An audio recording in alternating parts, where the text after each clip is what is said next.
Good day, governors. Welcome to a new pre-release simulation. MGE is in progress and we're a couple of days away from kill event, so let's see what we can expect from Amanitore. Before we start, big thank you to everyone for your suggestions, reviews and comments. I'm really happy and surprised to see the channel now has over 1,000 subscribers and growing. It shows this sort of service was really needed by the Rise of Kingdoms community.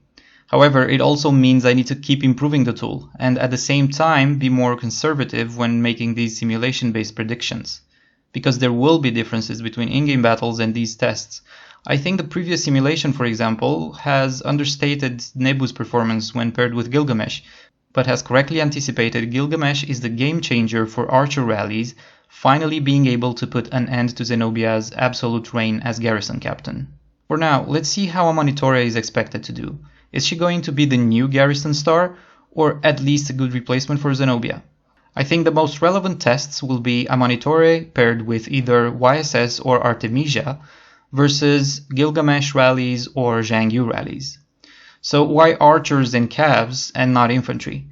Well, because infantry rallies, for example Pakal and Harold, will most likely do worse due to Amanitore's direct counter to Harold and the fact that archers are strong versus infantry anyway.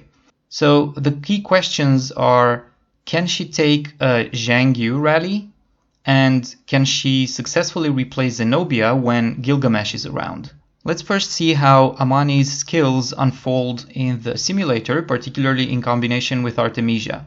Then we'll run the simulated battles, and as a conclusion, I'll give you my view of how the rally and garrison game will most likely change going forward. So here is Amanitore represented in the simulator. Her active skill deals 1300 damage factor and is followed by a 20% increase in all damage for 3 seconds, which is very similar to Jadwiga and also a very good reason to have her set up as a primary commander, especially if the secondary is going to be someone with a relatively large nuking power like Artemisia or even YSS. Because you want these nukes to land on top of the damage bonus. And next she has 5% increased damage against infantry, and in turn she gets 5% extra damage from cavalry. The reason why this is set to 0 is this particular screen is from a simulation against Gilgamesh, so it's archers versus archers. There's no infantry involved, there's no cavalry involved. The attack buffs reset, or dispel as it's called in-game, could be a bit of a tricky one. I think it's intended to work against stacks of attack, like Harold has for example, but also it might work in situations where the commander gets, for example, 10% chance to gain an increase in their attack. And Ramses has one such skill, so it could be a counter to Ramses as well. Okay, the next skill, Kandake's Wrath, has 3 components to it. It's all damage, by the way, so it provides 3 sets of different damage factors, each with a different amount and a different probability. And as you can see here, the first one triggers 800 damage factor with a 100% chance whenever she takes skill damage. Then with a 50% chance, she might also deal another 500 damage factor. I don't know if this is going to be in the same turn or maybe the following turn, but I don't think it's that relevant. The important fact here is that sometimes it may not trigger, like you see here for example, so it's 50-50. The third component is going to be a 20% chance to deal an additional 400 damage factor. So we have a lower amount than the previous one and also a lower probability. And you can see here, sometimes it triggers, sometimes it doesn't. In this particular instance, she got 2 out of 3, same as the 50% chance one. It was a lucky take. Now, maybe the most controversial feature is this no silence effect, which is permanent. It comes from her expertise. It is seen as a strong indication that she's going to work very well with Artemisia. Instead of being silenced when she gets to 80% rage, she's just going to ignore that effect and apply the 50% all damage buff from the Queen of Caria skills. And if this happens, there could be a chance that this 50% buff applies to both the primary commander. You see here we have an overlap between the 50% and the 1300 damage factor, but also would definitely apply to Artemisia's nuke as well as a secondary commander. The only downside to this is that it has a 50% chance. It will not always trigger, and you can see here, for example, it triggered and then it didn't for a couple of times, and then it triggered again. Okay, back to Amanitore. There's another feature that we haven't discussed yet, also from her expertise.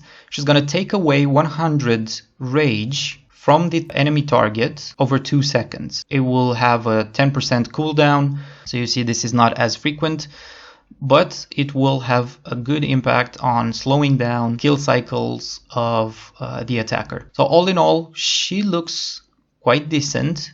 On top of all of that, she's going to also add 40% attack to archers and also 20% defense to archers. Those are permanent skills. They're not featured in this view, but they are part of the simulation. So as I mentioned, I want to test Amanitore paired with Artemisia and also paired with YSS against Ramses, Gilgamesh, and Xiang Yu Chandra. And also I want to see if by any chance Artemisia primary with Amanitore secondary could be a thing.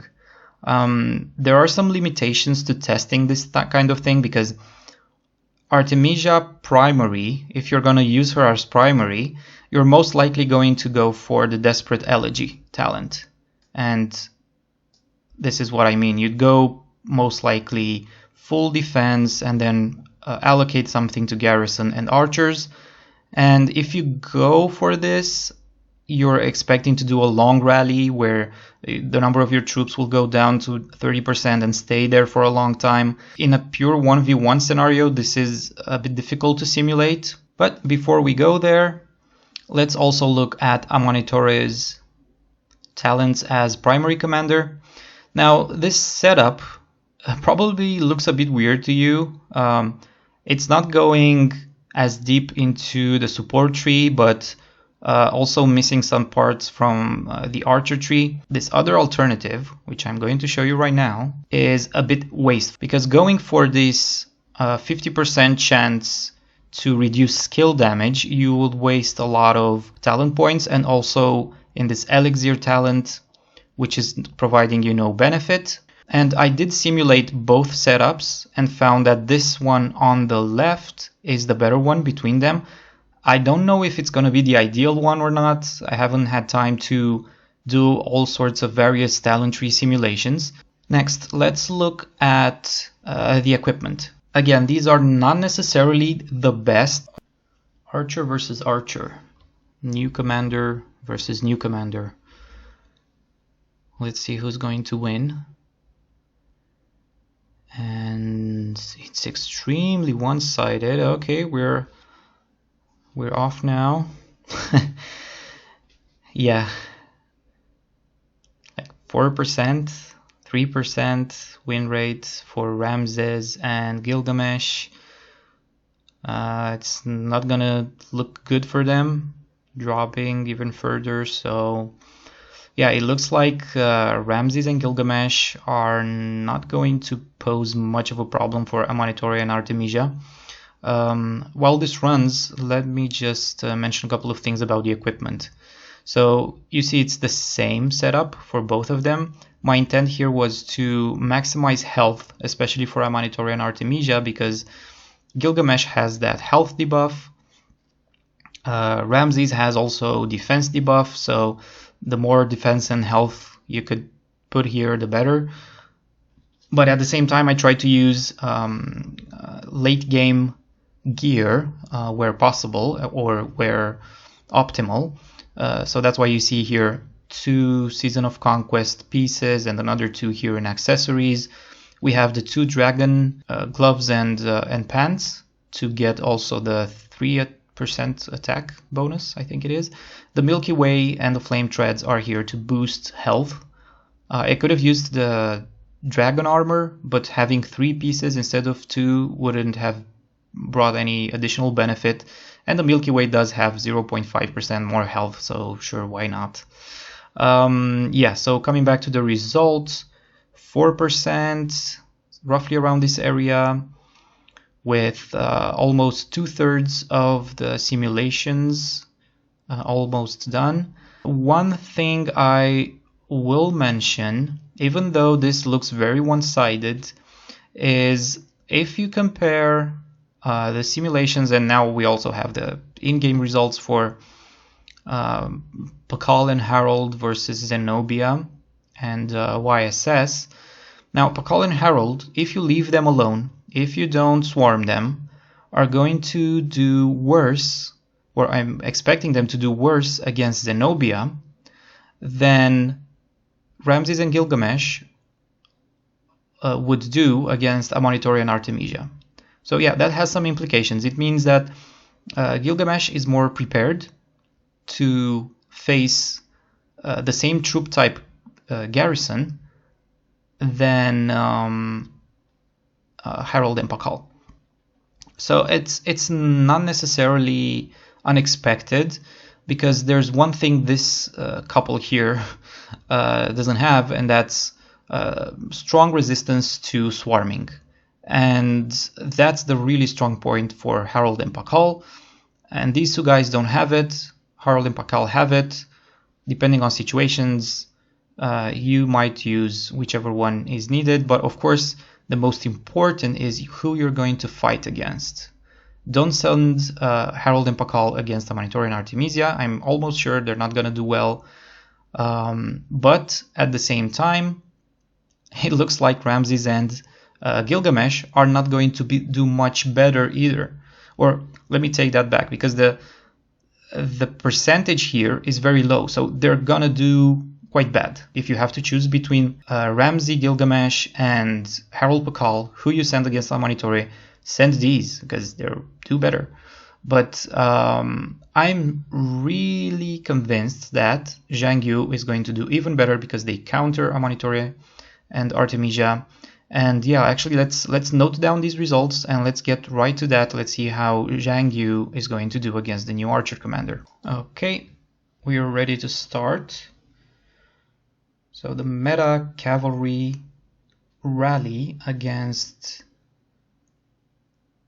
the new archer garrison. Oh, and this is a completely different story from what we saw previously with Ramses and Gilgamesh. It's almost completely opposite, right? They're not doing 95% or something like that, but they're not far away from it. So yeah, as expected, Xiang Yu and Chandra are going to do some serious damage to Amanitore and Artemisia, and I feel like it's going to be, judging by what I'm seeing here, it's going to be similar to what Ramses and Gilgamesh are doing to Zenobia. Now, looking at the equipment a bit, again, I tried to get a high-end setup. It's the same one for Amanitore and Artemisia. Of course, Xiang Yu has a similar one, but for cavalry. And the huge benefit that cavalry has at this level is the health coming from gear. It's incredible how much health you can stack. And also, Chandra is reducing health and defense. So this is something he has in common with Gilgamesh. Also, they're benefiting from the debuff coming from the Xiang Yu active skill. So yeah, I think they really have all that it takes to bring down Amanitore and Artemisia. Amanitore also has that 5% extra damage taken from cavalry. So I think there's one thing that we are clearly starting to see right now, which is the rock, paper, scissors format is flowing into place.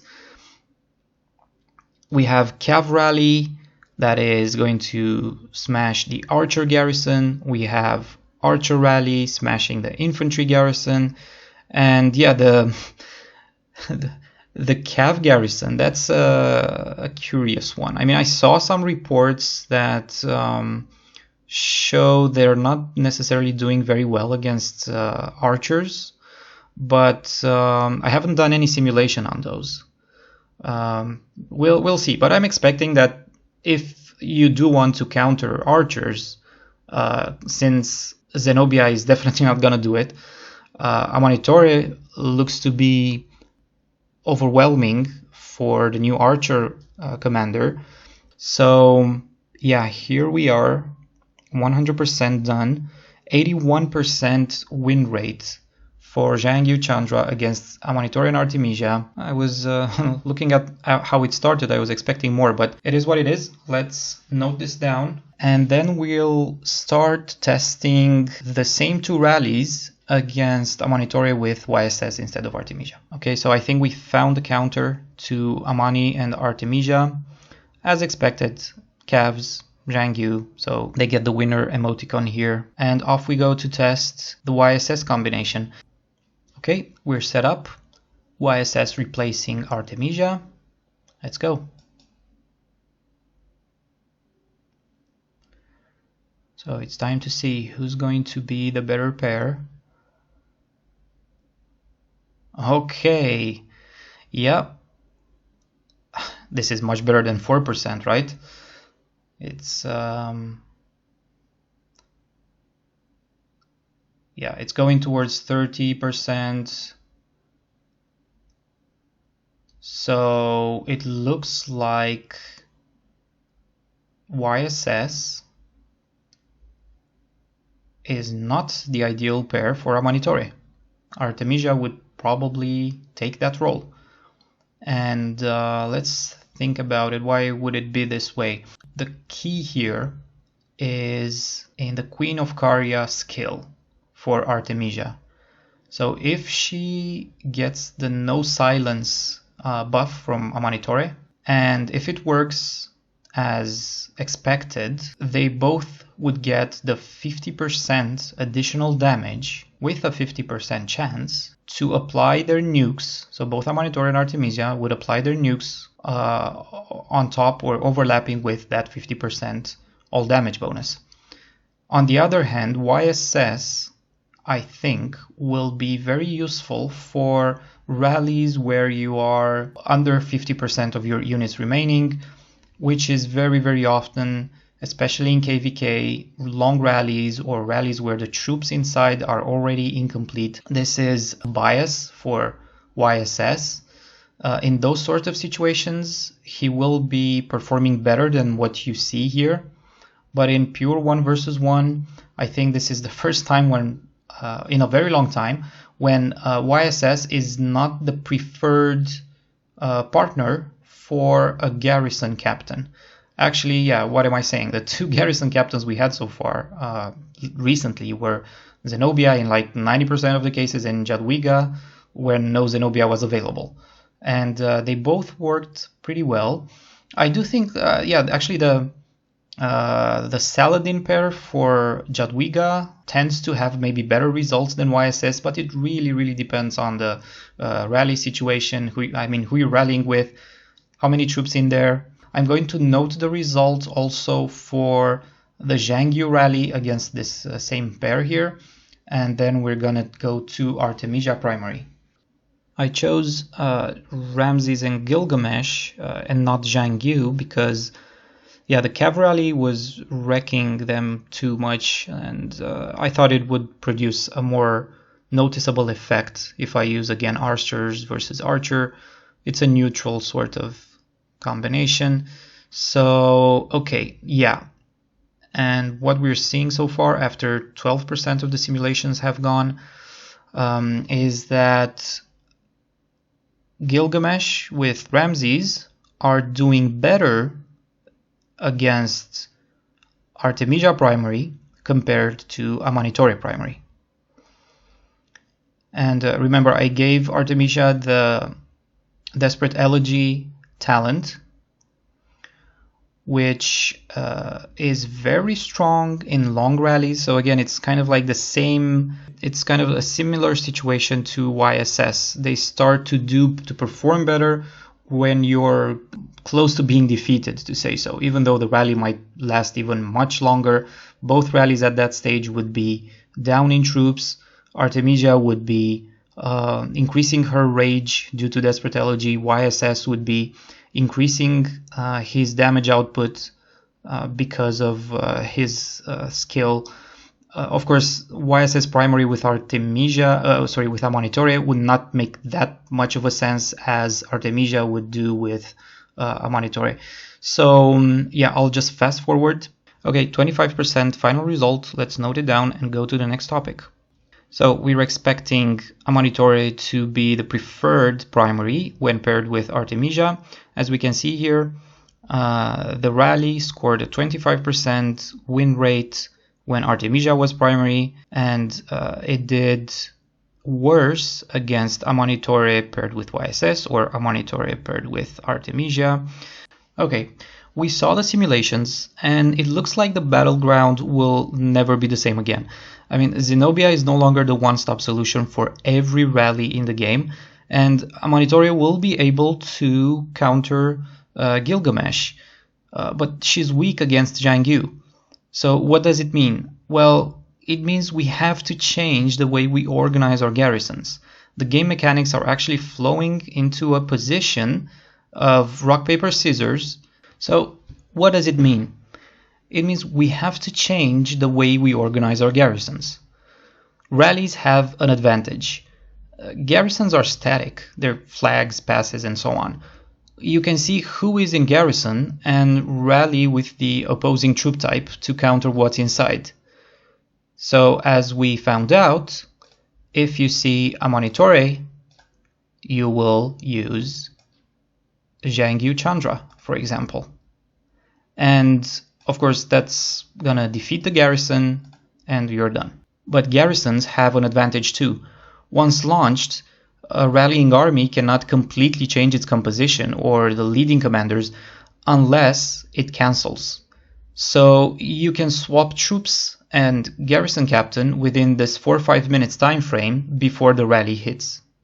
In the static garrison world we had so far, structures were being defended with Zenobia and infantry, and the enemy could bring either one of these three combinations and they would most likely fail anyway. In this new world, these guys will come in and yeah, they'll make Zenobia cry.